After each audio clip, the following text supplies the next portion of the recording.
অতিথি বাংলাদেশ কৃষক লীগের সাংগঠনিক নেত্রী এবং বাংলাদেশ কৃষক লীগ তথা আওয়ামী লীগের সকল সহযোগী সংগঠনের প্রাণ, আত্মা এবং সবকিছু আমাদের নেত্রী জনাব কৃষক রত্ন জয়ন্তী শেখ হাসিনা, জনাব কৃষক রত্ন জয়ন্তী শেখ হাসিনা। জয় বাংলা, জয় বঙ্গবন্ধু, জয় বঙ্গবন্ধু, জয় বাংলা, জয় বাংলা, জয় বঙ্গবন্ধু, জয় বঙ্গবন্ধু, জয় বাংলা। বসো বসো, আল্লাহ অনেকবার হয়ে গেছে।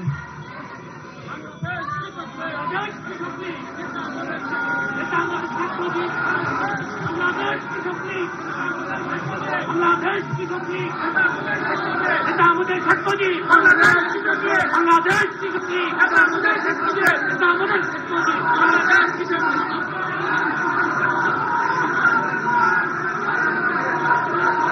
একদম চুপ বসেন। বিসমিল্লাহির রহমানির রহিম।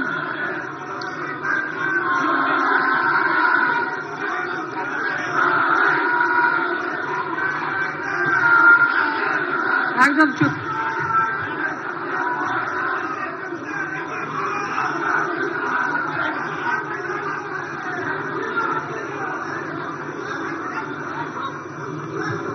উপস্থিত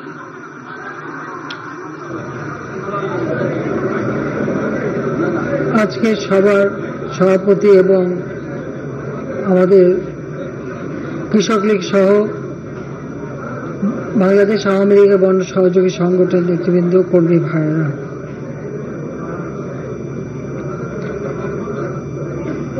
আগস্ট মাস, এই মাসটি বাঙালি জাতির জন্য একটা শোকের মাস। 15 আগস্ট 1975 সাল বাংলাদেশের ইতিহাসে একটা কলঙ্কময় অধ্যায়। আমরা 15 আগস্ট 1975 সালে হারিয়েছি আমাদের মহান নেতা জাতির পিতা বঙ্গবন্ধু শেখ মুজিবুর রহমানকে। আমরা একটা স্বাধীন রাষ্ট্র পেয়েছি, একটা জাতি হিসেবে মর্যাদা পেয়েছি, যিনি নিজের জীবনের সবকিছু ত্যাগ করে এদেশের মানুষের ভাগ্য গড়ার জন্য আজীবন সংগ্রাম করে, জেল জুলুম অত্যাচার সহ্য করে, যুদ্ধ করে বিজয় এনে দিয়েছিলেন। বিজয়ী জাতি হিসেবে বিশ্ব দরবারে আমাদের মর্যাদা দিয়েছিলেন। তাকে ঘাতকের নির্মম বুলেটে জীবন দিতে হয়েছে। শুধু যে জাতির পিতা বঙ্গবন্ধু শেখ মুজিবকেই হত্যা করেছে তা নয়, একই সাথে আমার মা বেগম ফজিলাতুন্নেসা মুজিবকে হত্যা করেছে। আমার 3 ছোট ভাই, মুক্তিযোদ্ধা ক্যাপ্টেন শেখ কামাল, মুক্তিযোদ্ধা লেফটেন্যান্ট শেখ জামাল এবং ছোট্ট ভাইটি আমার, যার মাত্র 10 বছর বয়স, তাকেও হত্যা করেছে খুনিরা। কামাল জামালের নবপরিণীত বধূ এবং আমার একমাত্র চাচা মুক্তিযোদ্ধা শেখ আবু নাসিরকে হত্যা করেছে। রাষ্ট্রপতির military secretary brigadier Jamil Uddin ছুটে এসেছিলেন, বাড়ি আক্রান্ত হয়েছে। ঘাতকের দল তাকেও ছাড়েনি, তাকেও হত্যা করে। পুলিশ অফিসার সিদ্দিকুর রহমান বাধা দিয়েছিল ঘাতকদের দোতলায় যেতে, তাকেও হত্যা করে। ঠিক একই সাথে আমার মেজ ফুপুর বাড়ি ধানমন্ডি 13 নম্বর রোডে ছিল, সেই বাড়ি আক্রমণ করে যুবনেতা শেখ ফজলুল হক মনি এবং তার অন্তঃসত্ত্বা স্ত্রী আর্যমণিকে হত্যা করে। মিন্টু রোডে 27 নম্বর মিন্টু রোডে আব্দুল রাব সানিবাদ সাহেব থাকতেন, যেটি কৃষি মন্ত্রী ছিলেন। মুক্তিযুদ্ধের সংগঠক মুক্তিযুদ্ধ সরাসরি পরিচালনা করেছেন, তাকে নির্মমভাবে হত্যা করে। একই সাথে তার 13 বছরের মেয়ে বেবি, 10 বছরের ছেলে আরিফ, 4 বছর নাতি সুকান্ত, ভারতের পুত্র যে সাংবাদিক, মুক্তিযোদ্ধা এবং তার ভাগ্নে সহ ওই বাড়িতে নির্মম হত্যাকাণ্ড চালায়। গুলির আঘাতে আমার ফুফু আহত ছিল, আমার 2 ফুফাতো বোন ভাই তাহারাও আহত, এবং বাড়ির কাজের লোকজন আছে। আমার ফুফু যতদিন বেঁচে ছিলেন সেই গুলির আঘাতে পঙ্গু অবস্থায় বেঁচে ছিলেন। এখন আমার ফুফাতো বোন সে গুলির আঘাতে পঙ্গু অবস্থায় বেঁচে আছে। 15 আগস্টের এই ঘটনা যারা শাহাদাত বরণ করেছেন, আমি তাদের শ্রদ্ধার সাথে স্মরণ করি, আত্মার মাগফিরাত কামনা করি। 3রা নভেম্বর 75 সাল কারাগারে 4 জাতীয় নেতা সৈয়দ নজরুল ইসলাম, তাজউদ্দিন আহমেদ, মনসুর আলী এবং কামরুজ্জামানকে হত্যা করে। আওয়ামী লীগের অগণিত নেতা কর্মী, তাদের উপর নেমে আসে অকথ্য অত্যাচার। অনেকেই জীবন দেয়, অনেকে লাশ গুম হয়ে যায়। আমি তাদেরকে আজকে শ্রদ্ধার সাথে স্মরণ করি। এই আগস্ট মাসেরই 2004 সালে 21শে আগস্ট বিএনপি সরকার আমলে ব্রিটিশ হাই কমিশনার তার উপর হামলা হয় সিলেটে হযরত শাহজালালের মাজারে। সেখানে বেশ কয়েকজন মানুষ মারা যায় আর হাই কমিশনার আহত হয়। তারই প্রতিবাদে, এই জঙ্গিবাদের প্রতিবাদে, সন্ত্রাসের প্রতিবাদে আমরা 21শে আগস্ট বঙ্গবন্ধু এভিনিউতে আমরা একটা র্যালি করি, যে র্যালি ছিল শান্তির জন্য, জঙ্গিবাদের বিরুদ্ধে। সেই জঙ্গিবাদের বিরুদ্ধে র্যালি করতে যেয়ে আমরা আক্রান্ত হলাম গ্রেনেড হামলায়। যে গ্রেনেড ব্যবহার হয় রণক্ষেত্রে, আরজেস গ্রেনেড, একটা না, পর 13টা গ্রেনেড হামলা করা হলো। আমরা হারালাম আমাদের 22 জন নেতাকর্মী, আইভি রহমান সহ 4 জন আমাদের মহিলা আওয়ামী লীগের নেত্রী এবং অন্যান্য নেতাকর্মীরা। আমাদের আওয়ামী লীগের প্রায় 600-700 নেতাকর্মী স্প্লিন্টারে আহত ছিল, অনেকে প্রায় মরণাপন্ন অবস্থা। এখন আমাদের এখানে অনেক নেতাকর্মী আছে যাদের শরীরে সেই স্প্লিন্টার নিয়ে তারা বেঁচে আছে। 21শে আগস্ট যারা জীবন দিয়েছে, আমি তাদের আত্মার মাগফিরাত কামনা করি। আওয়ামী লীগ এই উপমহাদেশের সব থেকে যে প্রাচীন সংগঠনগুলির, যারা গণমানুষের মধ্য থেকে, গণমানুষের অধিকার আদায় সংগ্রামের মধ্যে দিয়ে গড়ে উঠেছে, আওয়ামী লীগ একটা অন্যতম সংগঠন। এবং এই আওয়ামী লীগ সেই 49 সাল থেকেই, প্রতিষ্ঠা লগ্ন থেকে মানুষের অধিকারের কথা বলে এসেছে, অধিকার আমরা অর্জনও করেছি। 15ই আগস্ট জাতিপিতাকে হত্যার পর আমরা এদেশে কি চেহারা দেখেছি। 71 সালে সেই হানাদার পাকিস্তানি বাহিনীর দোসর, যারা পাকিস্তানি সেনাবাহিনীকে গ্রামের পর গ্রাম পথ চিনে নিয়ে গিয়েছে, গ্রামের পর গ্রাম জ্বালিয়ে দিয়েছে, লুটপাট করেছে, গণহত্যা চালিয়েছে। সব থেকে জঘন্য হলো আমাদের মেয়েদেরকে ধরে নিয়ে পাকিস্তানি ক্যাম্পে দিয়ে তাদের উপর পাশবিক অত্যাচার করেছে। সেই যুদ্ধাপরাধী যাদের বিচার জাতিপিতা শুরু করেছিলেন,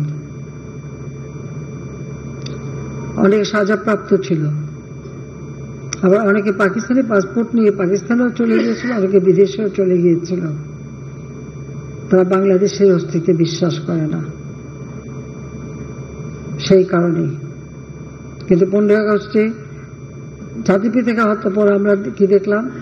সেই বাংলাদেশে সেই ঘাতকের দল যারা কারাবন্দী ছিল তাদেরকে মুক্তি দিয়ে মন্ত্রী উপদেষ্টা করা হয়েছে। স্বাধীনতার বিরোধী যারা তারাই ক্ষমতায়। জাতির পিতার হত্যাকারী তাদের বিচার হবে না, ইনডেমনিটি অর্ডিন্যান্স জারি করে বিচারের হাত থেকে তাদেরকে মুক্তি দেওয়া হয়েছিল। আমাদের সংবিধান বা আন্তর্জাতিক আইনেও আছে যে হত্যাকারী বিচার হবে। আর আমরা যারা 15ই আগস্ট বাবা মা ভাই বোন যা হারিয়েছি, আমাদের বিচার চাওয়ার কোনো অধিকার ছিল না। আমার ছোট বোন রেহানা বিদেশে ছিলাম, 6 বছর আসতে পারিনি, রেহানার পাসপোর্টটাও রিনিউ করে দেয়নি। 81 সালে আওয়ামী লীগ আমাকে যখন সভাপতি নির্বাচিত করে, আমি সিদ্ধান্ত নিই দেশে ফিরে আসবো। আমি ফিরে আসি অনেক রকম জোর করেই। এবং কেমন অবস্থা এসেছে একটা চিন্তা করে দেখেন, যেখানে আমার বাবা মা ভাইয়ের হত্যাকারীরা ক্ষমতায়, যেখানে এদেশের যুদ্ধ অপরাধী যারা হত্যা, খুন, লুটপাট, নারী ধর্ষণ, নির্যাতনের সঙ্গে জড়িত, যারা আগুন দিয়ে গ্রামের পর গ্রাম জ্বালিয়ে এদেশটাকে ধ্বংসের পথে নিয়ে গিয়েছিল, তারাই ক্ষমতায়। ওই অবস্থায় দেশে ফিরে এসে সংগঠন করে আন্দোলন সংগ্রামের মধ্য দিয়ে আমরা সরকার গঠন করি। আমাদের চলার পথ তো এত সহজ ছিল না। সেই ঘাতকদের মধ্যে এসে বারবার মৃত্যুকে মুখোমুখি দেখেছি। বাংলাদেশের যেখানেই গিয়েছি সেখানেই বাধা পেয়েছি। কখনো বোমা হামলা, সরাসরি গুলি,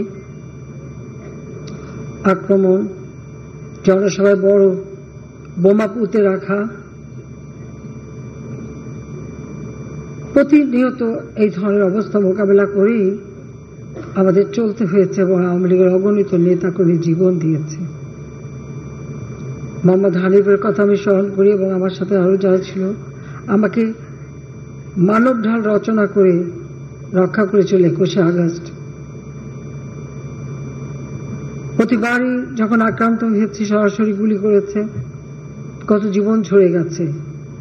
88 সালের 24শে জানুয়ারি চট্টগ্রামে 30 জনের মতো আমার আওয়ামী লীগ এবং সহযোগী সংগঠনের নেতাকর্মী মৃত্যুবরণ করে। আমি ট্রাক রূপে ছিলাম, সরাসরি আমাকে গুলি করা হয়েছিল। ঠিক এইভাবে সারা বাংলাদেশেই প্রতিনিয়ত এই অবস্থা মোকাবেলা করেই দীর্ঘ 21 বছর পর আমরা সরকার গঠন করি। সরকার গঠন করার একটাই লক্ষ্য ছিল বাংলাদেশের মানুষের ভাগ্য পরিবর্তন করা এবং সেই সাথে জাতির পিতার হত্যার বিচার করে সেই বিচারহীনতার যে একটা পরিবেশ সৃষ্টি করা হয়েছিল, অন্যায়কে প্রশ্রয় দেওয়া হয়েছিল, সংবিধান লঙ্ঘন করা হয়েছিল, আবার সেই আইনের শাসন ফিরিয়ে আনা। আমরা জাতির পিতার হত্যাকারী যারা তার বিচার করেছি, যুদ্ধ অপরাধীদেরও বিচার করেছি। এটা করতে যে সেখানে অনেক ধমকি ধামকি অনেক কিছুই সহ্য করতে হয়েছে, কিন্তু আমরা করতে পেরেছি। এটাই হচ্ছে সব থেকে বড় কথা, কারণ লাখো শহীদের রক্তের বিনিময়ে আমরা স্বাধীনতা পেয়েছি। এই শহীদের রক্তের মূল্য আমাদের দিতে হয়েছে, তাই আমরা সেই খুনিদের বিচার করেছি। জাতির পিতার হত্যা আমরা বিচার করতে পেরেছি। আমার মনে হয় এর থেকে বড় পাওয়া বাঙালির জন্য আর কিছু না, যে একটা অন্যায়কে প্রশ্রয় দেওয়া হয়েছিল, আমরা সেই মানুষ যাতে ন্যায় পায় সেই ন্যায় বিচারের পথটা আমরা সহজ করে দিয়েছিলাম। বাংলাদেশ মুক্তিযুদ্ধে চলাকালীন সময় অনেক বড় বড় দেশ যারা আমাদের মুক্তিযুদ্ধ সমর্থন করেনি, বরং তারা অস্ত্র শস্ত্র অর্থ দিয়ে এই পাকিস্তানি হানাদার বাহিনীকে মদত দিয়েছিল। এমনকি সেই যুদ্ধ জাহাজ 7 ফ্লিট পাঠিয়েও আমাদের মুক্তিযুদ্ধকে যারা বাধা দিতে চেষ্টা করেছিল। যখন বাংলাদেশ স্বাধীন হয়ে যায় তখন তাদের বক্তব্য ছিল, এই দেশ স্বাধীন হয়ে কি হবে, এটা তো বটমলেস বাস্কেট হবে, অর্থাৎ অর্থনৈতিকভাবে এই দেশ কোনোদিনই উঠে দাঁড়াতে পারবে না। আর পাকিস্তানিদের অনেক বুদ্ধিজীবীদের কথা ছিল যে বাংলাদেশের জনসংখ্যা বেশি, সেখানে মানুষ গরিব, ওটা তো পাকিস্তানের জন্য একটা বোঝা ছিল, ওটা চলে গেছে, ভালোই হয়েছে, এখন তারা অর্থনৈতিকভাবে অনেক উন্নত হতে পারবে। এইভাবে তার ব্যঙ্গ করেছে আমাদের নিয়ে। খুব স্বাভাবিক যে এই সমস্ত কথাগুলি আমাদের জন্য অত্যন্ত অপমানজনক ছিল। আমার একটাই প্রত্যয় ছিল যে স্বাধীনতার সুফল বাংলার মানুষের ঘরে পৌঁছে দেওয়া এবং স্বাধীনতার চেতনায় বাংলাদেশকে গড়ে তোলা, এবং এই বাংলাদেশ আর্থ সামাজিকভাবে যারা আমাদের সাথে ব্যঙ্গ করেছে, যারা আমাদের দেশে গণহত্যা চালিয়েছে, তাদের থেকেও আরো উন্নত বাংলাদেশ গড়ে তোলা, এটাই ছিল লক্ষ্য। আর সেই লক্ষ্যটা কিন্তু আমরা অর্জন করেছি। বাংলাদেশ আজকে বিশ্বে উন্নয়নের রোল মডেল। বাংলাদেশ 33তম অর্থনীতির দেশ, যেখানে যুদ্ধ বিধ্বস্ত দেশ গড়ে তুলে জাতিপিতা স্বল্পোন্নত দেশ হিসেবে বাংলাদেশকে আন্তর্জাতিক স্বীকৃতি, জাতিসংঘের স্বীকৃতি অর্জন করে দিয়ে গিয়েছিলেন 75-এর পর, সেই 21 বছর, এবং তারপর আবার 2001 থেকে 8, এই 29 বছর কিন্তু বাংলাদেশ 1 ইঞ্চি সামনের দিকে এগোতে পারেনি। কিন্তু আওয়ামী লীগ যখন সরকারে এসেছে তখনই এই বাংলাদেশের উন্নতি হয়েছে, বাংলাদেশ মানুষের আর্থসামাজিক উন্নতি হয়েছে, দারিদ্র্যের হার যেখানে 41 আমরা 18 নামাতে পেরেছি, হত দরিদ্র 25 থেকে আমরা মাত্র 5 নামিয়ে এনেছি, প্রতিটি মানুষকে আমরা বিনা পয়সা ঘর করে দিচ্ছি, চিকিৎসা সেবা দোরগোড়ায় নিয়ে গেছি, শিক্ষার সুযোগ করে দিয়েছি, সাক্ষরতার হার 45 থেকে আজকে 78 উন্নীত করতে পেরেছি, মানুষের আয়ুষ্কাল বৃদ্ধি পেয়েছে, মানুষের জীবনে একটা সুখ স্বাচ্ছন্দ্য ফিরে এসেছিল, মানুষের আয় বৃদ্ধি পেয়েছে, মাথাপিছু আয় বৃদ্ধি পেয়েছে, মানুষ একটা সুন্দর উন্নত জীবনের স্বপ্ন দেখতে শুরু করেছে। আধুনিক প্রযুক্তি জ্ঞান সম্পন্ন একটা সমাজ ব্যবস্থা গড়ে তোলা, ডিজিটাল বাংলাদেশ গড়ে তুলব ঘোষণা দিয়েছিলাম, সেটাও আমরা বাস্তবায়ন করেছি। আধুনিক প্রযুক্তি ব্যবহারে আমাদের যুব সমাজ, আমাদের ছাত্র ছাত্রী, তারা কিন্তু সেই সুযোগ পেয়েছিল। আজকে যারা বাংলাদেশে হয়তো 20 বছরও বয়স, তারা তো কল্পনাও করতে পারে না যে মাত্র 2008 বা 2007-8 বাংলাদেশ কেমন বাংলাদেশ ছিল, বা 96 সালের আগে কেউ একটা কম্পিউটার ব্যবহার বা একটা ইন্টারনেট ব্যবহারও জানতো না। এটা কিন্তু এরা জানে না, নতুন প্রজন্ম। তারা যখন বড় হচ্ছে তখন তারা সবই পাচ্ছে, হাতের মুঠো মোবাইল ফোন, ইন্টারনেট সার্ভিস, প্রযুক্তি ব্যবহার, শিক্ষায় দীক্ষায় আধুনিকভাবে আমাদের শিক্ষা নীতিমালা প্রণয়ন করে আমরা তা বাস্তবায়ন করে তাদের একটা সুযোগ সৃষ্টি করে দিয়েছি। তো সেই সুযোগে তারা জাতীয় আন্তর্জাতিকভাবে যাতে পড়াশোনা করতে পারে, উচ্চ শিক্ষার ক্ষেত্রেও আমরা তাদেরকে সেই প্রাইমারি থেকে প্রি প্রাইমারি থেকে উচ্চ শিক্ষা পর্যন্ত আমরা বৃত্তি উপবৃত্তি দিয়ে তাদেরকে সহযোগিতা করে যাচ্ছি, যে একটা শিক্ষিত জাতি গড়ে উঠবে এবং যে জাতি হবে অসাম্প্রদায়িক চেতনার উন্নত জাতি। আমরা যখন সেইভাবে কাজ করে যাচ্ছি, পাশাপাশি আমরা কি দেখলাম, ওই পাকিস্তানের প্রেতাত্মা ওগুলি এখনো ছাড়েনি। সেখানে ধর্মান্ধতা এবং এই কুপমণ্ডকতা দিয়ে একটা শ্রেণী কিন্তু ধীরে ধীরে সকলের অজান্তেই গড়ে উঠেছে, যারা ওই যুদ্ধ অপরাধীদের দোসর ছিল। এদেশে গণহত্যা, লুটপাট, নারী ধর্ষণ, অগ্নিসংযোগ, এই সমস্ত কাজের সঙ্গে যারা জড়িত তাদেরই দোসর হিসেবে নিজেদেরকে গড়ে তুলেছে। আর সেই আঘাতটা আপনারা দেখলেন এই মাত্র কিছুদিন আগে কোটা আন্দোলনের নামে যখন সব রাস্তায় বেরিয়ে এলো, আমরা তাদের বললাম কোটা আন্দোলন হয়েছিল 2018-তে, আমরা এটা মেনে নিয়ে বাতিল করে দিয়েছিলাম কোটা পদ্ধতি। কিন্তু হ্যাঁ, মুক্তিযোদ্ধার সন্তানরা মামলা করলো, সেখানে আবার আমার করা যে প্রজ্ঞাপনটা বাতিল করে দিল হাইকোর্ট, আবার কোটা ফিরে আসলো। সাথে সাথে সরকারের পক্ষ থেকে অ্যাপিলেট ডিভিশনে আপিল করা হলো। আপিল করা হলে পরে হাইকোর্টের রায়টাকে সাসপেন্ড করে দেওয়া হলো, কাজে আবার সেখানে কোটা পদ্ধতি বাতিল হয়ে গেল এবং পূর্ণাঙ্গ শুনানির তারিখও দেওয়া হলো। 5 জুন এই রায় হয়েছিল। পুরা জুন মাস চলে গেল। জুলাই মাসের 7 তারিখ থেকে হঠাৎ দেখি আবার কোটার জন্য আন্দোলন। যখন কোটা পদ্ধতি নাই, তখন কিন্তু কোটা পদ্ধতি নাই, কিন্তু তখনই আন্দোলন। আর আন্দোলন না, সেখানে দেখা গেল ঝাঁকে ঝাঁকে সব জড়ো হয়ে যাচ্ছে, শিক্ষক থেকে শুরু করে গার্জিয়ান থেকে শুরু করে সবাই, অনেক শিশুদের নিয়েও হাজির হচ্ছে। আমার খুব সন্দেহ হলো যে এটার পিছনে অন্য কিছু আছে। আমি সেটা বেরোচ্ছিলাম, তাহলে এই ছেলে মেয়েদের ভবিষ্যৎ কি হবে? যে কোনো দুর্ঘটনা ঘটতে পারে। আমি তাদের সাথে আলোচনা করা, এমনকি তারা মন্ত্রীদের সাথে কথা বলছে, সেই ব্যবস্থাও করা, সবই করা হয়েছিল, কিন্তু তারা কোনো তো কিছুই মানবে না।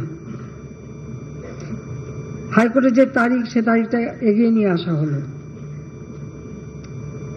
এগিয়ে নিয়ে এসে অ্যাপিলেট ডিভিশন চেম্বার জাজ থেকে রায় দেওয়া হলো। ঠিক যা চেয়েছিল তার থেকে বেশি দেওয়া হলো। তাদের এক দফা দাবি ছিল কোটা সংস্কার, সেই যে দাবি করেছে সেই দাবি সংস্কার করে দেওয়া হলো, কিন্তু সেই সংস্কার করে দেওয়ার পরেও তাদের আন্দোলন থামে না, দাবি থামে না। ঠিক এর পিছনে কি ছিল সেটা আমরা দেখলাম, যে ঠিক একে একে যেগুলি মানুষের জীবন নেওয়া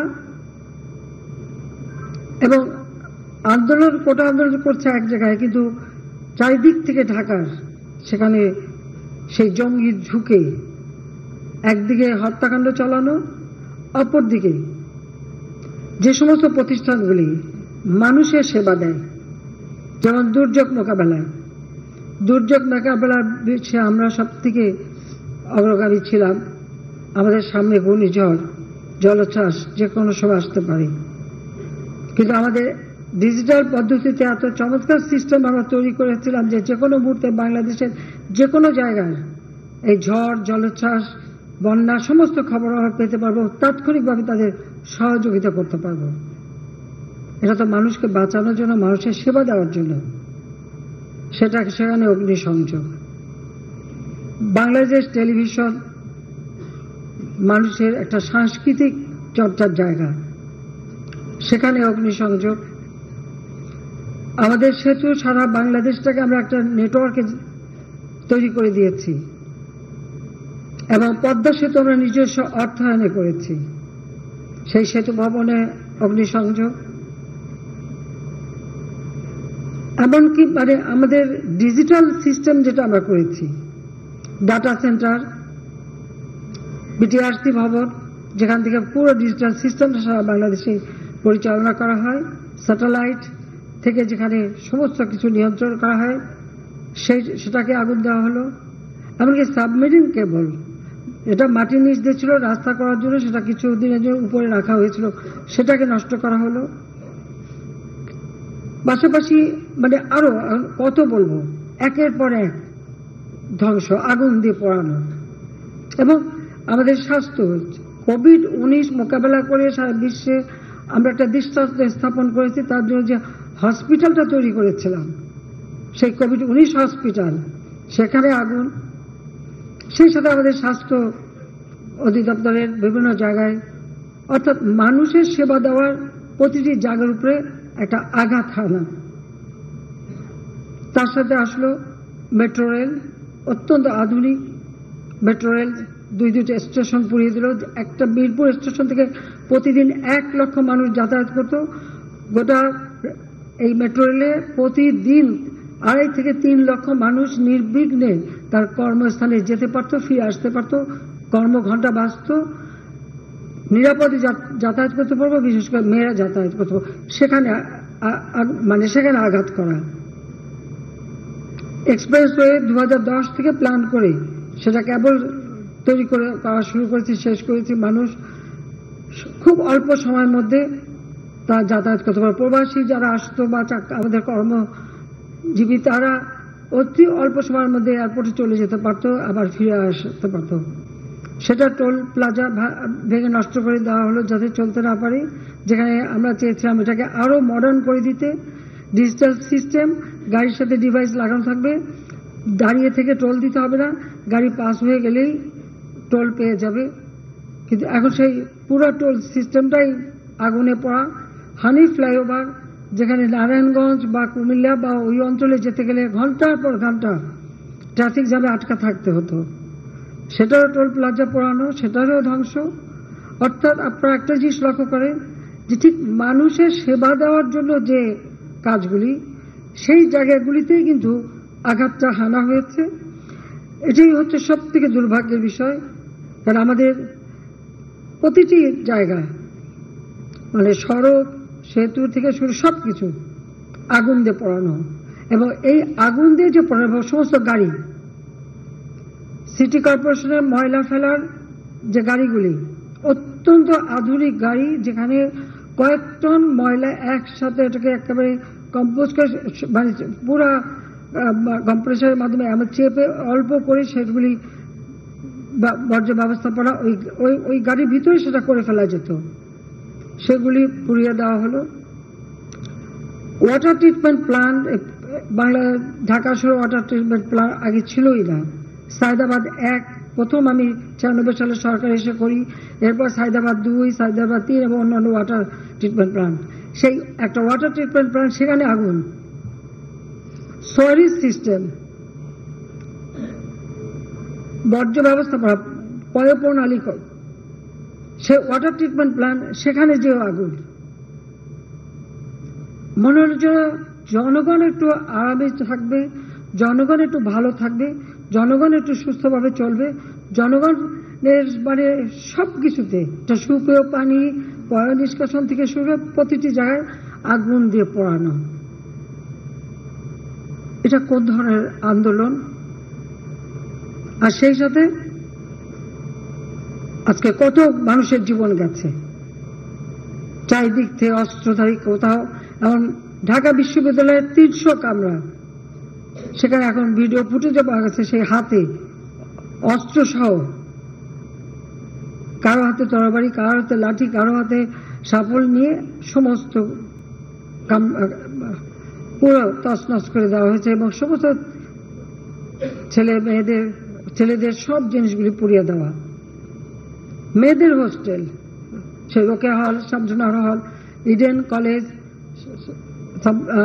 বদরুন্নেসা কলেজ, মেয়ে হয়ে মেয়েদের উপর যে টর্চার, ঠিক পাকিস্তানি আমলে পাকিস্তানি হানাদার বাহিনী যেরকম টর্চার করছে, ঠিক সেই ধরনের টর্চার করলো মেয়েদের উপর। মুক্তিযোদ্ধা সন্তান বা ছাত্রলীগ করে, ছাত্রলীগ করতে পারবে না, তাদের উপরে জুলুম অত্যাচার। এক মেয়েকে 100 বার উঠবস করা হলো। আর তারপরে যে সমস্ত ঘটনা ঘটিয়েছে, একজন মহিলা সাংবাদিক প্রকাশ্য রাস্তায় ফেলে তাকে উলঙ্গ করে তার উপরে পাশবিক অত্যাচার থেকে শুরু করতে, এমন কিছু নেই 3 জন সাংবাদিক উপরে এই অত্যাচার না করেছে। এবং এদের হাত থেকে সাংবাদিক রেহাই পায়নি, সাংবাদিক হত্যা করেছে, সাংবাদিককে মারধর করেছে। আর সাধারণ মানুষ, ছাত্র, যুব, আওয়ামী লীগের নেতা কর্মী থেকে শুরু করে কেউই তো রেহাই পায়নি। আজকে যে প্রাণহানিগুলি ঘটল, যেখানে দাবি 100% মেনে নেওয়া হয়ে গেছে, সেখানে এই আন্দোলন চালিয়ে যাওয়ার কি যৌক্তিকতা আছে? কার স্বার্থে? কেন? আর সেই সাথে সাথে পুলিশ হত্যা করে, শুধু হত্যা না, কিরকম বিভৎস দৃশ্য আপনারা দেখেন, যে হত্যা করে তাকে ঝুলিয়ে রাখা হলো, পা বেঁধে উপর দিকে মাথা নিচু করে। আমাদের গাজীপুরের যে কর্মী দলের, তাদের তো মেরেছেই, হাসপাতালে চিকিৎসা নিতে গেছে, সেখান থেকে বের করে নিয়ে এসে পা গাছের সাথে ঝুলিয়ে রেখে তারপর তাকে গুলি করা হয়েছে। তো পুলিশের উপরে আক্রমণ, কত গাড়ি পুড়িয়ে দেওয়া হয়েছে, র্যাবের গাড়ি চালাচ্ছে তাকে যেভাবে মারা, এমনকি আমার মোটর কেজের যে পাইলট থাকে যাত্রাবাড়ির দিকে ডিউটিতে আসবে, তাকে ধরে সেখানে মেরে লাশ ফেলে দেওয়া হয়েছে। বাড়ি বাড়ি ঢুকে ঢুকে কোথায় পুলিশ আছে, পুলিশকে মারতে হবে, আর আওয়ামী লীগ কোথায় থাকে তাকে মারো। মসজিদে ঢুকে মসজিদের মাইক ব্যবহার করে মিথ্যা অপবাদ দিয়ে মানুষ ডেকে নিয়ে এসে তারপরে এই নারকীয় কাণ্ড চালানো হয়েছে। 4 জন শিশু মারা গেছে এবং এ পর্যন্ত অনেকগুলি মৃত্যুর খবর আপনারা পেয়েছেন।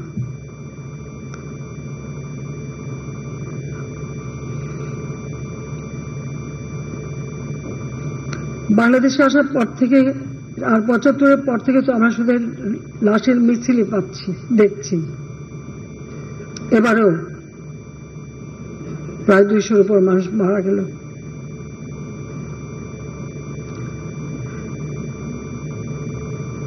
স্থাপনাগুলি ভেঙেছিল, ঠিক আছে, মানুষের হয়তো সাময়িক কষ্ট হচ্ছে, আগে যেখানে এত আরামে চলতে পারতো হয়তো সেটা করতে পারছে না। সেগুলি তো এক সময় আবার সময় লাগবে, কিন্তু এক সময় সেগুলি ঘুরে তোলা যাবে। কিন্তু যে জীবনগুলি ঝরে গেল, ছোট্ট ছোট শিশুরা গুলিবদ্ধ, এই গুলিগুলি কিভাবে লাগলো? তারপর মিথ্যাচার, দোতলা বাড়ির মধ্যে জানলার কাছে ছেলেটা, তার গুলি লেগেছে, বলে হেলিকপ্টার থেকে গুলি লেগেছে। আপনারা বলেন হেলিকপ্টারের গুলি ঘরের মধ্যে ঢুকবে কিভাবে? আর সেই গুলি ঢুকে কিন্তু তার দেওয়ালের যে ফুটো করে দিয়েছে। সেখানে তদন্তের জন্য লোক গেছে, তারা দেখে তাহলে সেখানে হেলিকপ্টার দিয়ে গুলি করলো কিভাবে? যখন পুলিশ আটকা পড়লো, যখন বিটিভিতে এখানে আগুন দিচ্ছে একটার পর একটা, আমরা হেলিকপ্টার থেকে সেখানে পানি দিয়ে আগুন নেভাবার চেষ্টা করছি, কারণ ফায়ার ব্রিগেড যেতে পারে না। আমার সব থেকে আধুনিক ফায়ার ব্রিগেডের যে গাড়িগুলি সব পুড়িয়ে দিয়েছে, মানুষগুলিকে মেরে তাড়িয়ে দিয়েছে। তখন বাধ্য হয়ে হেলিকপ্টার থেকে আমরা পানি দিয়ে সে আগুন নেভাতে চেষ্টা করলাম। সেই সময় আবার অনেক জায়গায় পুলিশ আটকা পড়লো, তার নিচে আগুন দিয়ে দিয়েছে, পুলিশ উপরে ছাদে বসে আছে, খবর দিল, আমরা হেলিকপ্টার দিয়ে তাদের উদ্ধার করলাম। শুধু পুলিশ কেন, অনেক জায়গায় বিভিন্ন বিল্ডিং এর যে সমস্ত কর্মকর্তারা আটকা পড়েছে, আমরা হেলিকপ্টার দিয়ে দিয়ে তাদেরকে উদ্ধার করেছি। এমনকি নারায়ণগঞ্জে কাজপুরে সেই 10 তলা ভবন আগুন দিয়ে দিয়েছে, তার মালিক থেকে শুরু করে সবাই উপরে, যখন ফোন করলো সঙ্গে সঙ্গে পাঠিয়ে হেলিকপ্টার দিয়ে উদ্ধার করা হলো। গাজীপুরের জাহাঙ্গীর, ও মিছিলে আসছিল গাড়ি নিয়ে, সেখানে তাকে মারলো, তার সাথে যে সাথী তাকে তো মেরে হাসপাতাল থেকে বের করে পা বেঁধে ঝুলিয়ে গুলি করলো। আর জাহাঙ্গীর এমন ভাবে মেরেছিল, ও আমাকে ফোন করেছে আর বললো যে আপা আমি কিন্তু বাঁচবো না, আমার উপরে হামলা হচ্ছে, ঠিক আমাকে বাঁচান। সেখানে যখন পাঠালাম, পুলিশ ঢুকতে পারে না, আর সেখানে কিন্তু সব অস্ত্রধারী, সব ওই বিল্ডিং ঢুকে সবকিছু তছনছ করেছে। এরপরে হেলিকপ্টার দিয়ে কোনোভাবে তাকে উদ্ধার করে হাসপাতালে নেওয়া হলো। এটা কোন ধরনের তাণ্ডব, এটা কোন ধরনের আন্দোলন? আর এই আন্দোলনকে আবার আমাদের অনেক জ্ঞানী গুণী বুদ্ধিজীবীরা সমর্থন দিয়ে যাচ্ছে। কিসের সমর্থনটা দিচ্ছে? দাবি যেটা ছিল সেটা তো পূরণ হয়ে গেছে, তারপরে আবার এইভাবে নেমে আসলে আঘাত পায় তো সাধারণ ছাত্রছাত্রী। আর যারা এই আন্দোলনকে কেন্দ্র করে তাদের একটা জিজ্ঞাসা বা সন্ত্রাসী কর্মকাণ্ড, জঙ্গি কর্মকাণ্ড চালায়, তারা তো তাদেরটা করে, তাতে ভুক্তভোগী হয় সাধারণ মানুষ।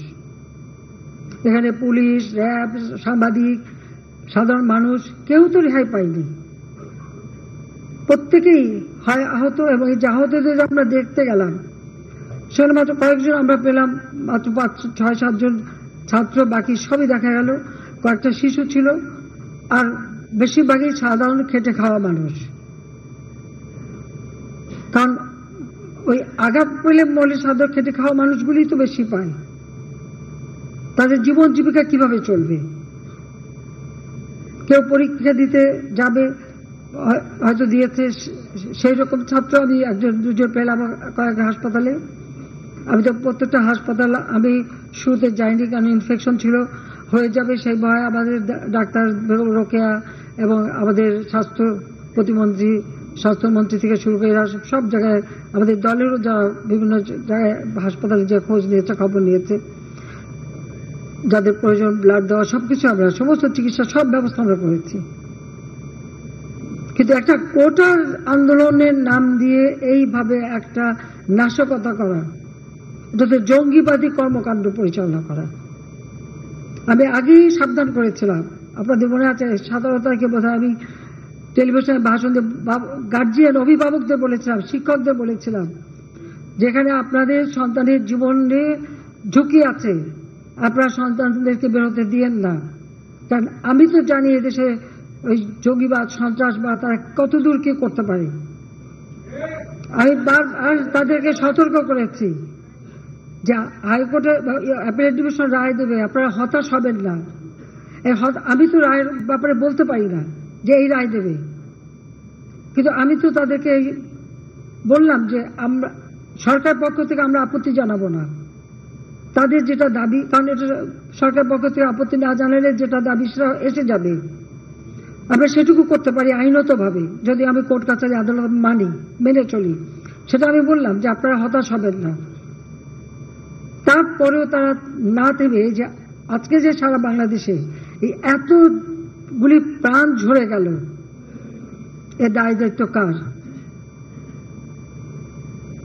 একটা জিনিস গেলে আবার গড়ে তোলা যায়, কিন্তু একটা জীবন গেলে, প্রাণ গেলে তো আর ফিরে পাওয়া যায় না। আর যারা আপনজন হারিয়েছে, যে মা তার সন্তান হারিয়েছে, যে সন্তান যার বাবা হারিয়েছে, তাদের কষ্ট আর কেউ না বুঝুক, আমি তো বুঝি। কারণ আজকে এই আগস্ট মাস আমি তো সেই বাবা মা ভাই সব হারিয়ে সেই ব্যথা বেদনা কষ্ট নিয়ে এই বাংলাদেশে ফিরে এসেছিলাম, নিজের ছোট ছোট বাচ্চাদের মাতৃস্নেহ বঞ্চিত করে। কেন? বাংলাদেশের মানুষের জন্য, যে এই দেশের মানুষের সুন্দর জীবন পাবে, উন্নত জীবন পাবে, সাধারণত সুফল পাবে, প্রত্যেকে পেট ভরে ভাত খাবে, প্রত্যেকে সুন্দর লেখাপড়া শিখবে, উন্নত জীবন পাবে, দারিদ্র্যের হাত থেকে মুক্তি পাবে, বাংলাদেশ উন্নত হবে, সমৃদ্ধশালী হবে, বিশ্ব দরবারে একটা মর্যাদার আসন পাবে। যে মর্যাদা আমরা 1971 সালে মুক্তিযুদ্ধে বিজয় অর্জনের পর পেয়েছিলাম, 1975 সালে 15ই আগস্টের পর যে আমরা হারিয়েছিলাম, আবার সেই মর্যাদা ফিরিয়ে নিয়ে আসবো। আমি কিন্তু এনেছি। বাংলাদেশ বিশ্বে সেই মর্যাদা পেয়েছে, সেই জায়গায় আমরা নিয়ে গিয়েছিলাম। আর আজকে আমরা কি দেখি? আজকে বাংলাদেশ সম্পর্কে প্রতিটি জায়গায় একটা মানে নেতিবাচক একটা মনোভাব হয়ে গেছে। এই যে এতদিন এত শ্রম দিলাম, কষ্ট দিয়ে, নিজের দিকে তো তাকাইনি, নিজের ছেলেমেয়ের জন্য কিছু করিনি, যেটুকু করেছে দেশের মানুষের জন্য, যা কিছু করেছে মানুষকে দিয়েছি। প্রতিটি মিনিট, প্রতিটি সময় দিন রাত পরিশ্রম করেছি। কারণ আমি জানি, আমি বলতাম যে টাইম ইজ টু শর্ট, কারণ আমি জানি যে কোন সময় ঘাতক আমাকে আঘাত করতে পারে, কারণ আমি বারবার মৃত্যুর মুখোমুখি হয়েছি। কিন্তু যতক্ষণ শ্বাস ততক্ষণ আজ মানুষের জন্য কাজ করব। সেই যে 10 বছরের ছেলে আর 8 বছরের মেয়েকে মাতৃস্নেহ বঞ্চিত করে এই দেশের মানুষের আনাচে কানাচে সব ঘুরেছি, এবং প্রতিটি জায়গায় উন্নতি করেছে। প্রত্যেকটা গ্রাম আজকে শহর হয়ে গেছে, প্রতি ঘরে ঘরে আজকে বিদ্যুৎ দিয়েছি, প্রতিটি মানুষের জীবনমান উন্নত করে দিয়েছি। এটা কি অপরাধ? এটা কি আমার অপরাধ ছিল? আজকে নানাভাবে জাতীয় আন্তর্জাতিকভাবে বাংলাদেশের বদনাম। আর আমি তো আছি, যখন থেকে আসছি তখন থেকেই গালি খাচ্ছি, তো খাচ্ছি, আমি তো পড়া করিনি। আমি জানি, আমার আত্মবিশ্বাস নিয়ে, সততা নিয়ে আমি কাজ করে দেশের মানুষের ভাগ্য পরিবর্তন করেছি। এদেশের কৃষক, এদেশের শ্রমিক, এদেশের প্রতিটি মেহনতি মানুষের ভাগ্য পরিবর্তন করেছি। যখন থেকে সরকার ছিল তখন থেকেই তো নানা রকম ষড়যন্ত্র। সেই 2001 সালের নির্বাচন, দেশের সম্পদ বিক্রি করার বুচলেখা দিয়ে যারা ক্ষমতা আসলো, দেশকে আবার ধ্বংসের পথে নিয়ে গেল। একই দিনে 500 জায়গায় বোমা, 36টা, আমাদের 63টা জেলায় বোমা হামলা, আওয়ামী লীগের কত নেতা কর্মীকে মারা হলো। একেবারে 2001 থেকে 6 সারা দেশের তাণ্ডব, জঙ্গিবাদ, বাংলা ভাই ইত্যাদি করে বাংলাদেশের ভাবমূর্তি নষ্ট করল। আবার 2013 সাল শুরু হল অগ্নিসন্ত্রাস। সাধারণ বাসে মানুষ যায়, সেখানে আগুন দিয়ে মানুষ পুড়িয়ে দেওয়া হয়। প্রায় 3000-এর উপরে মানুষকে পুড়িয়ে মারল। আর গাড়ি, সে তো 3800-এর উপরে বাস, প্রায় 29টা রেল, 70টা 76টা সরকারি অফিস, 9টা লঞ্চ, এবং এমন কিছু নেই যে না পড়ালো। গাড়ির থেকে ড্রাইভারকে নেমে তার গায়ে পেট্রোল ঢেলে দিয়ে জীবন ভিক্ষা চেয়েছে, তাও শোনেনি, তাকে আগুন দিয়ে পুড়িয়ে দিয়েছে। সেই স্কুটারের, যেখানে 3 হুইলার, ড্রাইভার ভিতরে বসে বাইরের থেকে আটকাই দিয়ে তাকে আগুন দিয়ে একটু শুদ্ধ পুড়িয়ে দিল। ট্রাকের ভিতরে বাবা গেছে বাইরে, ছেলে ভিতরে, অথবা হেল্পার এসে দেখে আগুনে কঙ্কাল, বাবা নিজের চোখের সামনে দেখছে তার ছেলে পুড়ে মারাচ্ছে, কিচ্ছু করতে পারছে না। এইরকম তাণ্ডব চালানো এই বিএনপি জামাত মিলে 2013 সালে, আপনাদের নিশ্চয়ই মনে আছে। সেখান থেকে যেভাবে হোক আমরা উদ্ধার করা মানুষকে সেখানে ফিরালাম। আবার 2014 500 স্কুল পুড়িয়ে দিয়েছিল, মানে ছেলে মেয়ের লেখাপড়ার দরকার নাই আর কি। কোর্টে হামলা করলো, জজের উপরে বোমা হামলা, আইনজীবীর উপরে বোমা হামলা, আইনজীবী পর্যন্ত মারা গেল। 2015-তে একই অগ্নিসন্ত্রাস, রাস্তা কেটে দিল, হাজার হাজার গাছ কাটলো।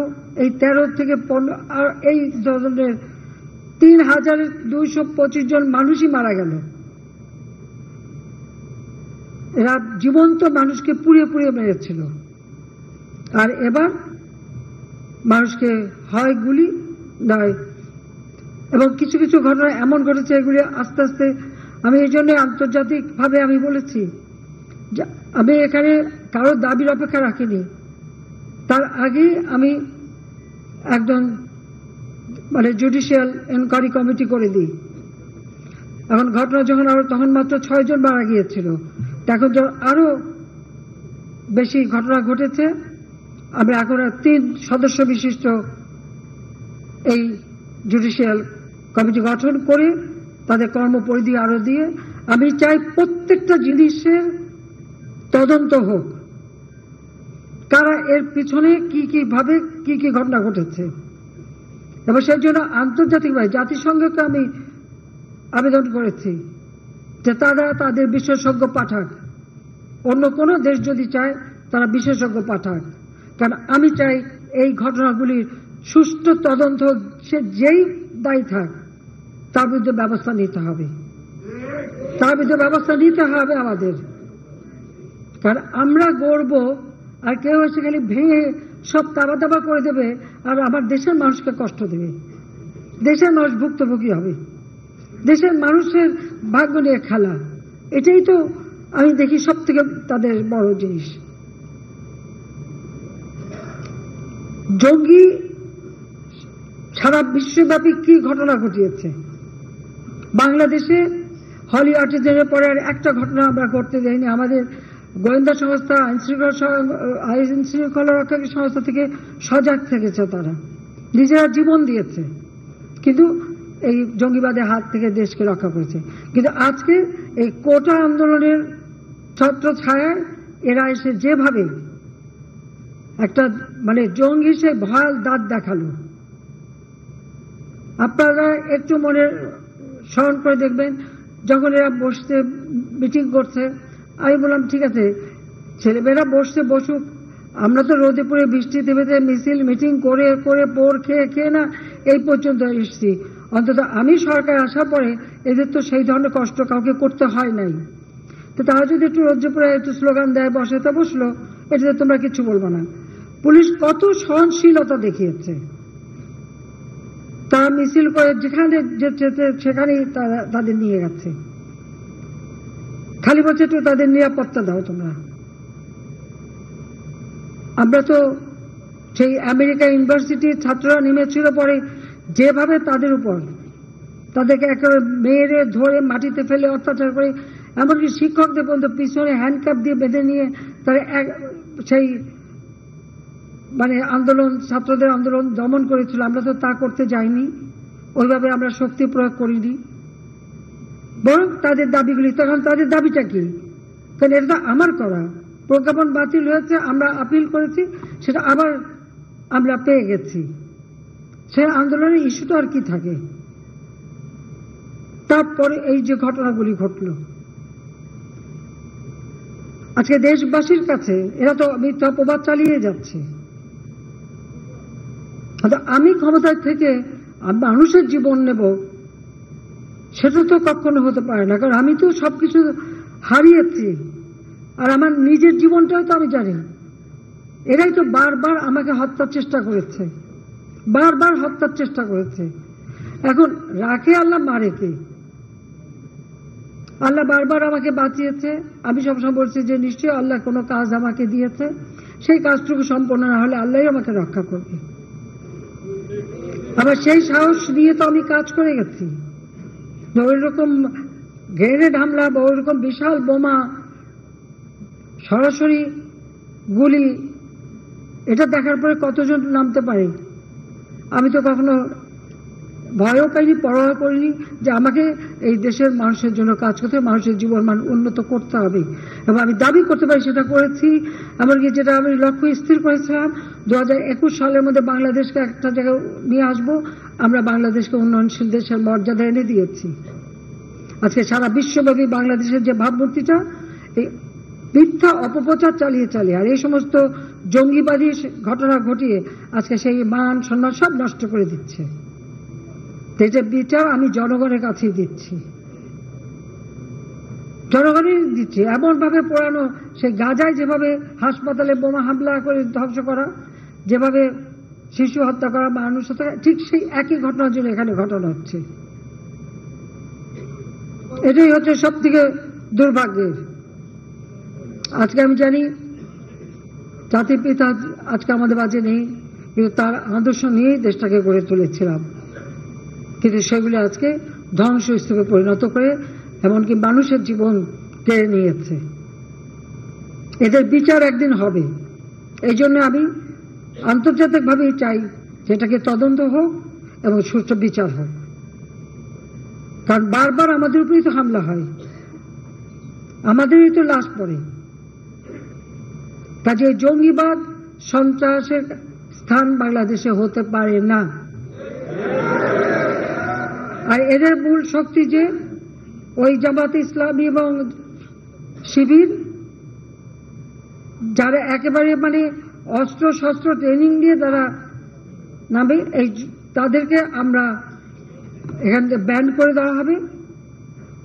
সন্ত্রাস বিরোধী যে আইন 2009, সেই আইনের 18 ধারা অনুযায়ী এদেরকে ব্যান করে দেওয়া, কারণ এদের জন্য সামাজিক এর জন্য মর্যাদা না থাকে। হ্যাঁ, এরা তো জঙ্গিবাদী হিসেবে আন্ডারগ্রাউন্ডে যে আবার ধ্বংস করার চেষ্টা করবে, কিন্তু সেখানে ওই জঙ্গি সংগঠন হিসেবে এদেরকে মোকাবেলা করা এবং মানুষকে রক্ষা করার চেষ্টা সকলকে মিলে করতে হবে।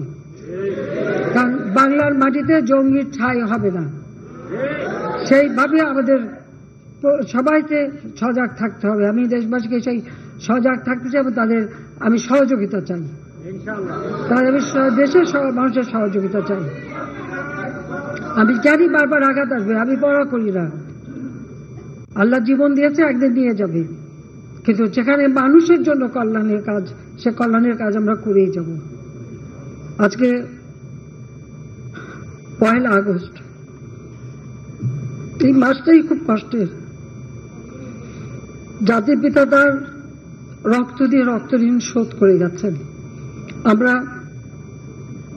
এই 15 আগস্টের পর থেকেই, যখন থেকে রাজনীতি চালু হয়েছে, আমরা এই 15 আগস্ট উপলক্ষে রক্তদান কর্মসূচি হাতে নিয়েছি এবং আমাদের এক একটা কর্মসূচিতে আমরা এক একটা আমাদের সহযোগী সংগঠনকে দায়িত্ব দিই। কৃষক লীগের উপরই দায়িত্ব। তাই 1 আগস্ট রক্তদান কর্মসূচির মধ্য দিয়ে এই শোকের মাসের কর্মসূচি আমরা পালন করি। আমি আহ্বান জানাবো আমাদের নেতাকর্মী যে যেখানে আছেন, একেবারে ইউনিয়ন পর্যায় পর্যন্ত, ইউনিয়ন, উপজেলা, জেলা, প্রতিদিন এই আগস্ট মাসে আমাদের সকল আওয়ামী লীগ এবং সহযোগী সংগঠন তাদের বিভিন্ন কর্মসূচি থাকবে। এই শোকের মাসে শুধু শোক জ্ঞাপন না, মানুষের জন্য আমাদের কাজ করতে হবে, মানুষের পাশে দাঁড়াতে হবে। তবে সেই আহ্বানই জানাচ্ছি যে প্রত্যেকেই মাঠে থাকতে হবে, শোক দিবস পালন করতে হবে, সাথে সাথে সাধারণ মানুষের পাশে দাঁড়াতে হবে। কারণ এই আগামীতে বন্যা আসতে পারে, ঝড় আসতে পারে, আমাদের সমস্ত সিস্টেমটা তো পুড়িয়ে দিয়েছে, তারপর আমরা মানুষের পাশে আমরা দাঁড়াবো, আমরাই দাঁড়াই, আর কেউ দাঁড়ায়ও না। তাই এই শোকের মাসে মানুষের সেবা করে, মানুষের পাশে দাঁড়িয়েই জাতির পিতার যে আদর্শ লক্ষ্য সেটাই বাস্তবায়ন করতে হবে। কারণ তিনি আমাদের রক্ত দিয়ে গেছে, তিনি কিছু নিয়ে যাননি, কিছু নিয়ে যাননি, আবার কি এক টুকরো কাফনের কাপড়ও নিয়ে যাননি। তার গরিব মানুষের জন্য ওই রেড ক্রসের মাধ্যমে যে কাপড় দিলে সেই কাপড়ের পাড় ছিঁড়ে তারপর সেই কাফন দেওয়া হয়েছিল। আর আমার মা ভাই তাদের কাউকে কোনো কাফন দাফন কিছুই দেওয়া হয়নি। কাজে তারা কিন্তু কিচ্ছু নিয়ে যায়নি, দিয়েই গেছে। কিন্তু যে আদর্শ নিয়ে তিনি এই দেশ স্বাধীন করেছেন সেটাই আমরা বাস্তবায়ন করব, এটাই আমাদের প্রতিজ্ঞা। সবাই ধন্যবাদ। জয় বাংলা, জয় বঙ্গবন্ধু।